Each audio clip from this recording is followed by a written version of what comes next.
This week's Simple Sense is about an historical lawsuit.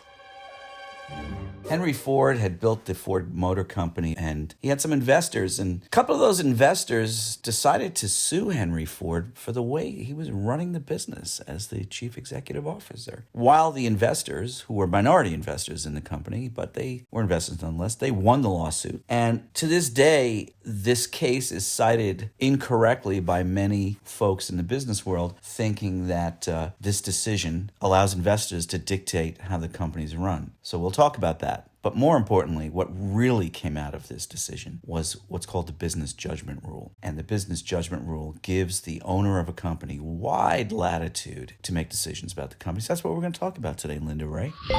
Who do you think sued Henry Ford? I'll give you a minute to think about it, because they were individuals who ultimately went on to amass their own fortune in the same industry. So there's your hint. I'll leave it to you. Cue the Jeopardy theme music. All right, so now that you've checked Google, drum roll, please.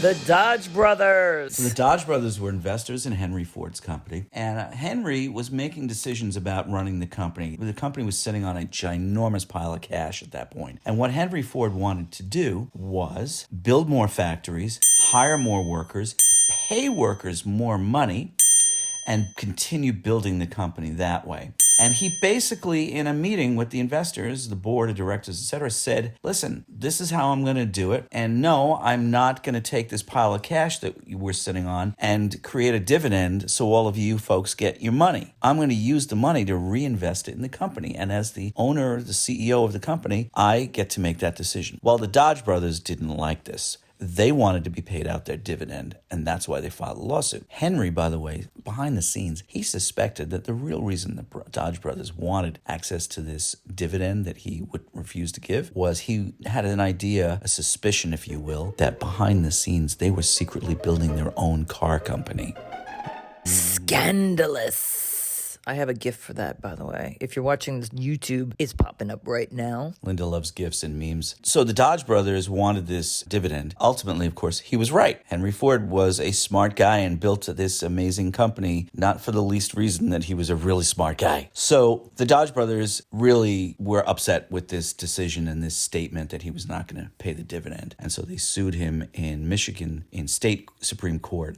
And they won. And essentially, the company had to pay the dividend. But to this day, a lot of business owners, investors try to cite this case and say, well, I'm an investor, and therefore my investment in the company comes first. All decisions by the management of the company has to be to protect my interest and increase my wealth from my investment in the company, which is not the real result of the case. Sure, people argue it that way, but that's not really what the case was about. What ultimately resulted from the case, even though the decision went against Henry Ford came out shining on the other side of the decision because he was allowed to apply what is now known as the Business Judgement Rule, that the person who owns the company or the CEO or the management team of a company has wide latitude to make decisions about the company's growth. And it is not about putting shareholder interests and investments above the company's best interest. Personally speaking, I think this whole concept where investors are citing this case so they can get their dividends is all about greed. But that's a whole other podcast. The reason we want to talk about this is because if you're a small business owner and you have an investor, Linda, tell them why this is important if they're a small business owner with an investor. Because they don't get to tell you how you run the business. So especially if the argument is how they have to get paid before anything else or anyone else. I want to add this to that. You want to make sure you document everything. Yeah, that's all absolutely. I have to say. It's really about the documentation. We've done another podcast on that, about putting things in writing with investors, with partners, and so forth, and honoring those agreements, which essentially is what Henry Ford did, because he was having his shareholder meetings, and in one of the meetings, he said, no, I'm not going to pay a dividend, even though we're sitting on a pile of cash. I'm going to reinvest the money in the company. And the investors, notoriously the Dodge brothers, who for nefarious purposes wanted that dividend, sued him. You as your owner, this is so important because we've run across many, many small business owners who have stories like this with people who have invested in their business who potentially know nothing at all about their business, and yet they try to tell them. We did a podcast on that too. Don't tell me how to make the pizza. Remember that one? No, that was a blog. Oh, okay.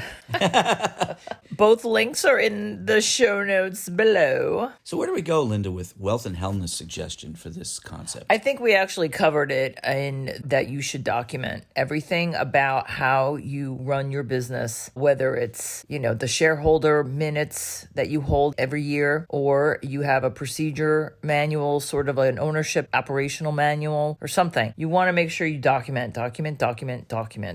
But certainly what you want to know, I hope your takeaway from today's podcast is this. If you've created an idea and created a business, even if it's not something spectacularly entrepreneurial, like you're creating some new tech object, maybe you just opened a restaurant. If you've got people who invested money, own the fact that you're the owner. They don't get to tell you how to run the business. And they don't get to tell you that their money comes first. Well, this is the other thing I want to add to that, and then we'll wrap it up.